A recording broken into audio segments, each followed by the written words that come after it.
friends, welcome to our YouTube channel Education Experience Expo. I am Neeraj Kumar Kathal. Friends, in this video series, we are presenting few important multiple choice question and answers from cardiovascular system. This is part 1. This video is prepared especially for all type of nursing recruitment exam 2020. So everyone, this is class 3rd. Let's begin. First question है, the transportation system of body is endocrine system, option B integumentary system, option C cardiovascular system, option D urinary system. Question बहुत easy है, लेकिन first we have to clear the basics, then move to the difficult level. The right answer is option C. Cardiovascular system को हम body के transportation system के रूप में जानते हैं. Next question, the natural pacemaker of heart is.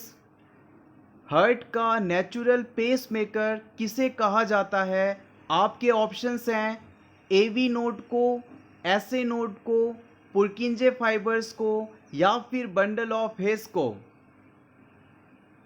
सही जवाब है ऑप्शन बी एसए नोड.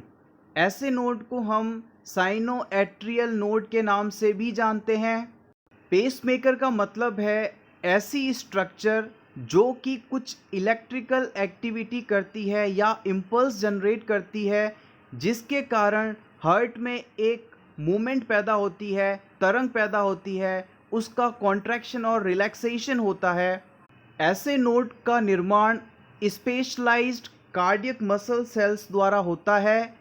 इसकी लोकेशन राइट एट्रियम में सुपीरियर वेना कावा ओपनिंग के पास होती है. ऐसे नोड के द्वारा 1 मिनट में लगभग 100 इम्पल्स जनरेट किए जाते हैं. Next question, the normal mean pulmonary artery pressure is. Normal mean pulmonary artery pressure कितना होता है? ऑप्शंस हैं 15 से 20 mmHg, ऑप्शन बी 10 से 15 mmHg, ऑप्शन सी 25 से 30 mmHg, ऑप्शन डी 20 से 25 mmHg. राइट आंसर है ऑप्शन डी 20 से 25 mmHg normal mean pulmonary artery pressure होता है. Next question is, a patient is on beta adrenergic blocking agent. What observation a nurse should make?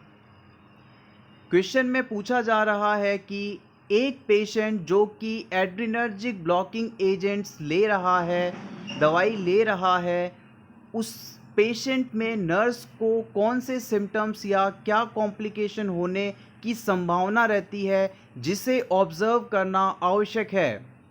आपके options हैं decrease in blood pressure, option B dyspnoea. Dyspnoea means difficulty in breathing, option C increase in heart rate, option D depression. Friends, answer देने से पहले beta adrenergic blocking agents के बारे में आपको हम बताना चाहते हैं. बीटा एड्रीनर्जिक ब्लॉकिंग एजेंट्स को हम बीटा ब्लॉकर्स या बीटा एंटागोनिस्ट के नाम से भी जानते हैं. बीटा एड्रीनर्जिक ब्लॉकिंग एजेंट्स का उपयोग मुख्य रूप से हाइपरटेंशन और अरिथमियाज के ट्रीटमेंट के लिए किया जाता है. बीटा एड्रीनर्जिक ब्लॉकिंग एजेंट का मोस्ट इम्पॉर्टेंट एडवर्स इफेक्ट या कॉम्प्लिकेशन है decrease in blood pressure, BP का कम हो जाना. सो फ्रेंड्स, इस क्वेश्चन का राइट आंसर आपको पता लग गया होगा. The right answer is option A decrease in blood pressure. Nurse should observe for decrease in blood pressure in a patient who is taking beta adrenergic blocking agents. Next question is, which of the following blood test is most indicative of cardiac damage? Question है, यदि किसी व्यक्ति में cardiac damage हो जाए, मान लीजिए किसी को मायोकार्डियल इंफ्राक्शन आया है, और इन्फ्रैक्शन के कारण उसकी हार्ट सेल्स डैमेज हुई हैं, इस चीज़ को कंफर्म करने के लिए कौन सा टेस्ट हम करवाएंगे? सबसे पहला ऑप्शन है lactate dehydrogenase, option B troponin I, option C creatinine kinase, option D none of the above. Cardiac care units में काम करने वाले सभी प्रोफेशनल्स को इसका आंसर बहुत अच्छे से पता होगा। ये बहुत ही इंपॉर्टेंट क्वेश्चन है और कई बार प्रीवियस एग्जाम्स में पूछा जा चुका है। Be careful while choosing the answer. Right answer है troponin I. Troponin I cardiac damage को पता करने के लिए बहुत ही इंपॉर्टेंट ब्लड टेस्ट माना जाता है। ट्रोपोनिन आई एक प्रोटीन है और वह केवल कार्डियक मसल्स में ही पाया जाता है। इससे मायोकार्डियल इंफ्रैक्शन का स्पेसिफिक मार्कर बोला जाता है। फ्रेंड्स, अगर वीडियो अच्छा लग रहा है तो प्लीज़ इसे लाइक कर दीजिए। Thank you. नेक्स्ट क्वेश्चन है CABG एब्रीवेशन का फुल फॉर्म क्या है? ऑप्शंस हैं cranial artery bypass graft, option B cerebral artery bypass graft, option C coronary artery bypass graft, option D cerebellum artery bypass graft. सही जवाब है option C. CABG stands for coronary artery bypass graft. Coronary artery bypass graft. Coronary artery bypass graft एक surgical procedure है। इसका इस्तेमाल मुख्य रूप से हार्ट अटैक या मायोकार्डियल इंफ्रैक्शन के ट्रीटमेंट के लिए किया जाता है। इस प्रोसीजर में डैमेज्ड कार्डियक पार्ट से बाईपास शंट जोड़ दिया जाता है जो कि रिमेनिंग पार्ट तक ब्लड सप्लाई करता है। Next question is which of the following medication is given sublingually to manage angina pectoris. निम्न में से उस मेडिसिन को आपको बताना है जो कि एंजाइना पेक्टोरिस के ट्रीटमेंट के लिए सबलिंगुअल रूट द्वारा दी जाती है। सबलिंगुअल रूट का मतलब है दवाई को जीभ के नीचे रख देना। आपके ऑप्शंस हैं aspirin, option B nitroglycerin, option C warfarin, option D none of the above. Option B is the right answer. Nitroglycerin को हम एंजाइना पेक्टोरिस के ट्रीटमेंट के लिए सबलिंगुअल रूट द्वारा देते हैं। नाइट्रोग्लिसरीन एक वैसोडाइलेटर ड्रग है, यानी इस मेडिसिन के इफेक्ट से ब्लड वेसल्स चाहे वो आर्टरी हो या वेन हो डायलेट हो जाती हैं।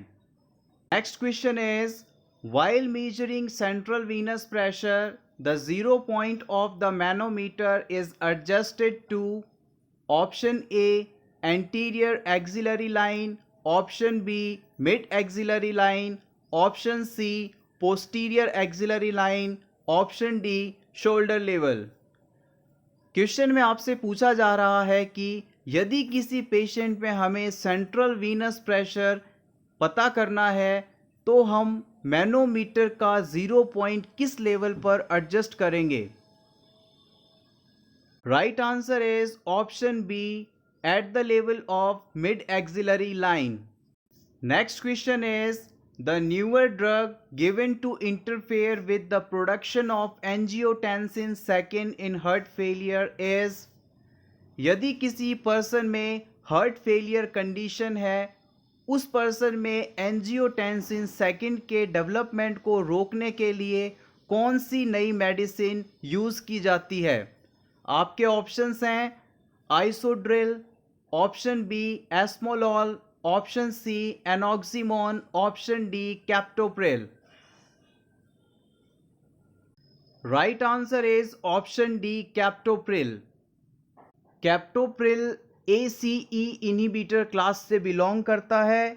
ACE इनहिबिटर का फुल फॉर्म है angiotensin converting enzyme inhibitor. ACE inhibitors angiotensin second को सिंथेसिस को रोकते हैं। इसलिए हार्ट फेलियर की कंडीशन में कैप्टोप्रिल ग्रुप की दवाएं दी जाती हैं।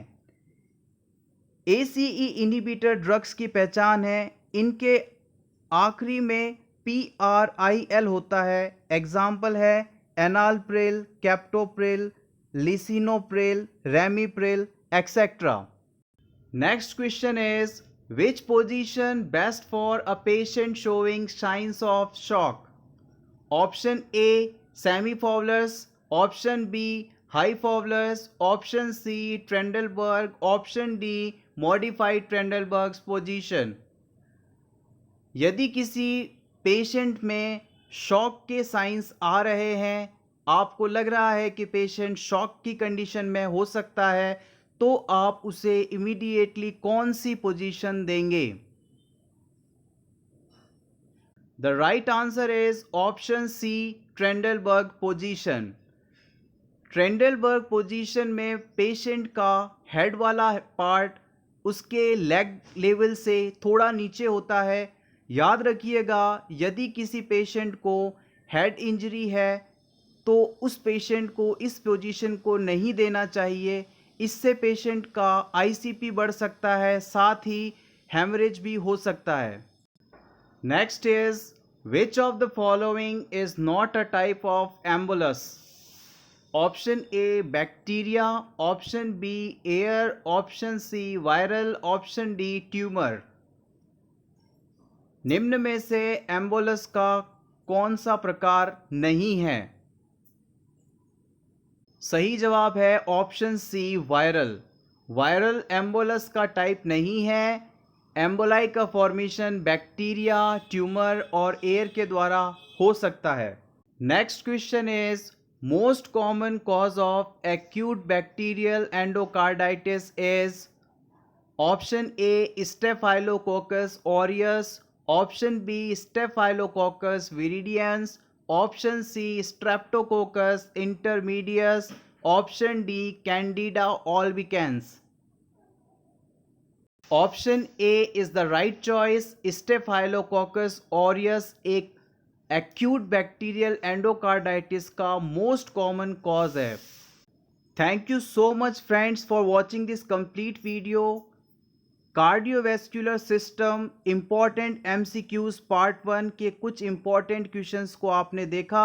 अगर ये वीडियो आपको अच्छा लगा हो तो प्लीज़ इसे लाइक कर दें।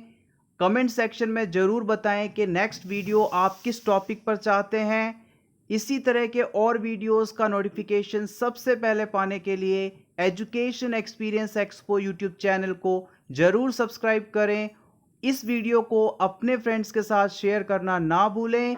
All the best.